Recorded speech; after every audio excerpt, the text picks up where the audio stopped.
Read Hebrew. The Orchot Chaim is the last will and testament of Rabbi Eliezar Gadol. He was a Tana, meaning he was one of the sages of the Talmud, mentioned in the Mishnah, about 2,000 years ago in the land of Israel. And he was one of the leaders of Israel, a member of the Sanhedrin. I won't go into the whole story of how he was, as they say, put in nidui, which is a kind of Jewish excommunication, for not accepting the majority rule of the Sanhedrin. As we know, in Jewish law, we accept the majority rule. We respect the minority rule. However, in terms of educating the law, deciding the law and how to do things and how to understand the Torah, in terms of practice, the majority rule of the Sanhedrin wins. So Rabbi Eliezar had a minority opinion about the laws of purity, and he refused. Even heaven agreed with God. In heaven sent a voice that said the law is like Rabbi Eliezar in all of the laws of purity. The laws of purity, we have the laws of niddah, where a woman must separate from her husband for while she's during menstruation, and and only after she has counted 7 clean days and immersed in a mikveh can the man and woman live together again. I mean, as man and wife, so to speak. Of course, they can live together, just as the laws of not touching until she is immersed in a mikveh. So this is, in our days, this is actually a question of the permitted and the forbidden. It's not a question of purity and impurity. In the old days, while the temple was standing, it should be rebuilt speedily in our days. The law was that even if a woman had touched, say, a fork at home or a spoon while she was in a state of niddah during her monthly time, before any time, even if she had become clean, but from any sign of blood, but she had not yet immersed in the mikveh, in the ritual bath, then anything she would touch that was a vessel, that could receive, and it was a complete vessel, a certain. We won't get into the definitions of vessels. Just now, any kind of vessel would become impure. So, and it had to be ritually purified, either by immersion in a mikveh, in certain cases heated up by fire, if it's something could withstand fire. It's also purifying. So, nowadays, there's no such, these laws are not in effect, and they will be in effect when the temple comes. So this is all a long footnote to trying to get the tefillin straight here, because they're supposed to be right in the middle. Okay, so Rabbi Eliezar had a different understanding of whether an oven was pure. He said it was pure, and God agreed with him. But still, the Torah is not in heaven. The Torah is on earth. God gave the Torah to the Sanhedrin to decide. And even if there are miracles, and Rabbi Eliezar is associated with miracles, and even if God himself sends a voice that says the law is like Rabbi Eliezar in all cases of purity, then no. What did Rabbi Yeshua, the leader of the opposition and the majority opinion, Rabbi Yeshua, what did he do? He declared, and the Sanhedrin agreed, that all of the laws of every time Rabbi Eliezar said that something was pure, became impure.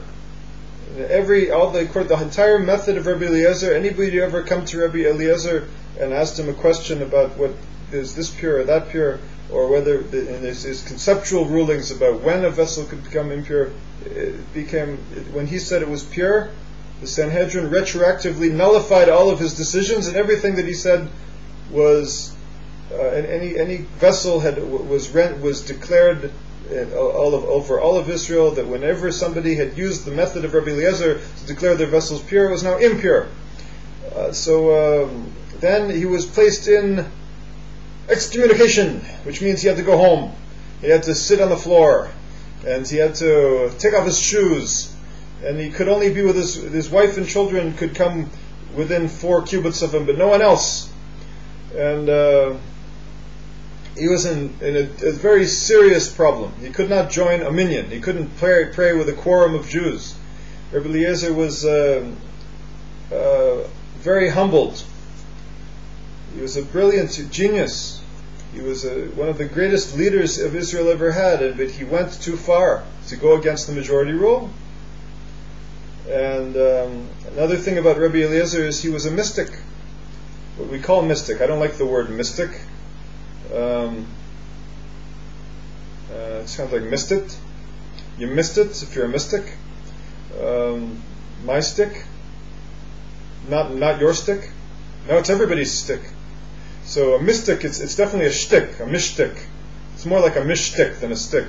So I don't like this word mystic. However, he does have a book called Pirkei de Rabbi Eliezar, the chapters of Rabbi Eliezar, which are more trippy and mystical than the Zohar in many places, and very cryptic and arcane and difficult to understand. But I'm not comfortable with mysticism. I don't know why people call me a mystic, because I do enjoy learning what they call the mystical literature. But Rabbi Eliezar was an expert in all of areas of the Torah, and now he's sitting alone at home.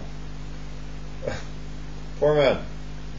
Then when he was released at the end of his, they found out he was sick and he was going to die. So the Sanhedrin and 4 members of the Sanhedrin under the leadership of Rabbi Akiva came to release him from his state of excommunication so he could again join the community of Israel in 100%. Bear in mind that excommunication doesn't make him not a Jew. There's no such thing. There's nothing that you can do to make a Jew a not a Jew. The worst that they can do is the community can say you can't come to shul, the worst thing is that the court could kill you, but that doesn't happen so much these days. So, but still, the second worst thing is probably to be shunned by the community, and that could happen even today. So, listen to the words. Now that I've given you a long explanation of who Rabbi Eliezar was and what his situation was. Rabbi Eliezar is speaking to his son, and he says these chapters here. Tzal's book club. You people who like to look at the Hebrew words on the page. It says, "My son, know the God of your fathers and serve Him." See right here? No, right here.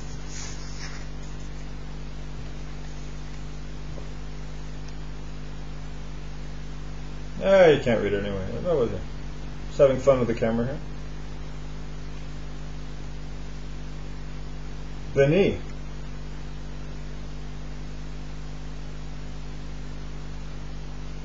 Yora et Elohei Avicha ve'avdei. First say avdeo, the first word on the next page, ve'avdei, in the middle of the page, not in the words on the commentary on the side. So, those of you who could read that, it doesn't say, it's interesting that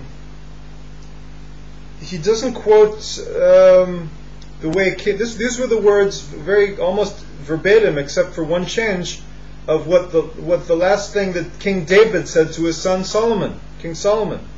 King David said, but he gave a little speech to his son before King David passed away, and he said, "Know the God of your fathers and serve Him." And I just noticed here that it says, fear. Rabbi Eliezar said it differently. Even though that some people have this whole principle of you never change the wording of a verse. If it's written in the Torah, you say it exactly the way the Torah says. Rabbi Eliezar took the bold move of changing a word in the Torah. Rabbi Eliezar in the Midrash said, "Fear the God of your fathers and serve Him."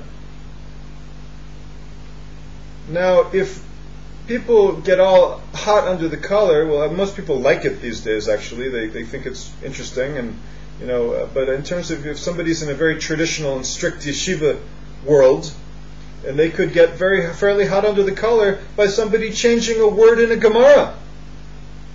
Because the sages know much better than us. I agree with this. I accept this view. We shouldn't change the words of the Gemara. Who are we to say Rabbi Akiva chose the wrong word? Who are we to say that the sages chose the wrong word? However, if somebody's on the level of Rabbi Eliezar, and he's speaking to his son, he said for some reason, he didn't say know the God of your fathers and serve him. Knowing, this is the whole idea of knowing God, of it's almost impossible to explain how somebody can know the omniscient and the omnipresent and the infinite. But Rabbi Eliezar said fear, because Rabbi Eliezar basically had a problem with his son. Rabbi Eliezar was one at very high level. He was a master, intellectual, mystic, God-fearing, a tremendous servant of God, a master of the Torah, a very difficult man. And his son was not on his level. His son could not live up to his expectations. And for some crazy reason, I'm sorry to speak that way about Rabbi Eliezar, this is not proper at all. For his own reasons, he was very difficult with his son, and he had this. It was very difficult for him to accept the fact that his son was normal and perhaps even a little bit ornery, as one might say. Rabbi Eliezar was walking walked into the living room of his house, and he saw his son wearing tefillin. Now that's a great thing. Usually a religious father is very happy when he sees his son is also wearing tefillin. It gives him a sense of nachas, of a good feeling, contentment. So, is there a more Jewish word than nachas? Nachas. Oh, it's so Jewish. Nachas. Yiddish and nachas.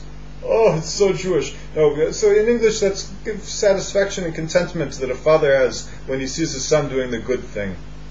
So, his son's wearing tefillin, but then he looks at the tefillin, and instead of having leather straps, as the law requires, which was the law from Moses at Mount Sinai, to have leather straps, black leather straps on the tefillin, he had his son, Hurkanos, had argamon, how do you say, dyed cloth straps, the color of crimson. Crimson dyed cloth straps are not kosher. His son was one of these guys, a hippie, I don't know, he's like contrarian. He said, I'm going to do it my way.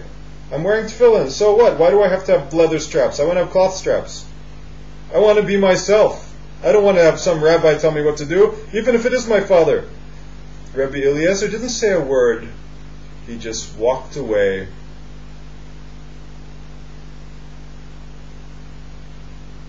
And I don't know if he ever spoke to his son again. He may have, but there's no record saying that he never spoke to his son again. But apparently, we'd have to look in the commentary here. But he was not happy with his son. He didn't say a word.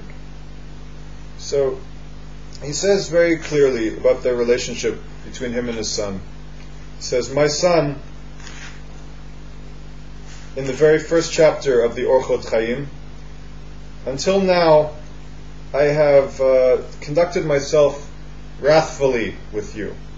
Rogiz is the word. And I did not show you a pleasant face. I wasn't nice, fun daddy. I was hard, difficult, wrathful daddy. He said, and he said, the reason I was doing this was I wanted you to have a sense of the fear of God. I wanted to put the fear of God in you. Rabbi Eliezar, I don't know if it works with the father today. A person cannot take Rabbi Eliezar as an example of how to be a father. I don't think Rabbi Eliezar, in the end of the story, he was kind and sweet to his son. And Rabbi Eliezar was always right. He was always right. But sometimes a person is right and they're just, let's face it, wrong. It's not a way of peace. The Torah's ways are ways of peace. The Rabbi Chaim Vital, in a later generation, one of the great masters in the 16th century, said never to be angry at your family. He doesn't even use the word angry. He says makpid.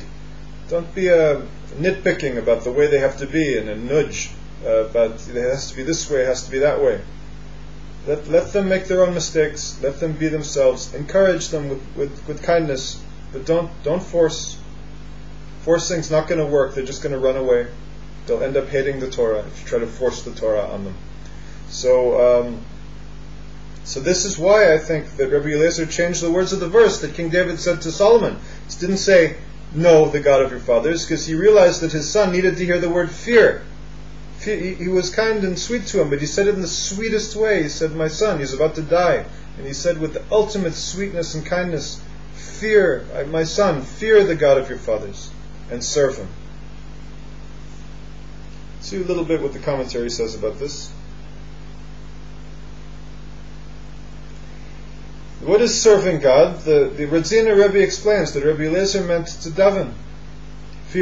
Serving God is how does one serve God? So I learned from the tradition. It says, "You shall love the Lord your God and serve him with all your hearts," in the 11th chapter of Deuteronomy. So how does one love God? He says, "Love God with all your hearts and serve him." So what is this? It is connecting the love of the heart to the service. What is it's talking about the service of the heart. What is the service of the heart? How does the heart, the feeling, the seat of understanding, it's interesting, in the old days, and nowadays when you talk about the heart, we usually talk about feelings and emotions. But in the ancient world it was understanding. The heart was a symbol of understanding.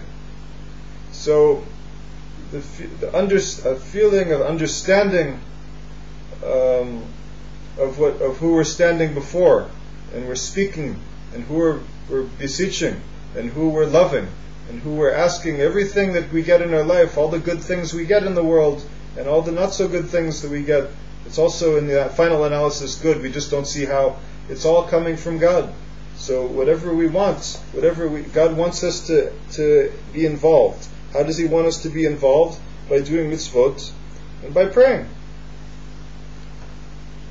So that's what it means to serve. To serve God, it means to stand up, to put on your tefillin, to put on your talit first, and then put on your tefillin, to open up the siddur, and stand up before God and daven. That's what it means to serve God. And it doesn't have to be a mystical thing. It could be simply speaking to the Master of Heaven and Earth. Simply speaking to the Master of Heaven and Earth. Halavai, we could do it the way we speak to each other, in the best way, and the way we speak to our Father, and we're speaking to our Father in heaven and on earth. And I bless you all to follow this advice. First you fear, and then you rise to level to love. And once you feel the fear and the love of God, then you can know. And it can only be done once it's experienced. It can only be explained to somebody who has felt it. I bless you to feel it. From Jerusalem, Shalom Avracha.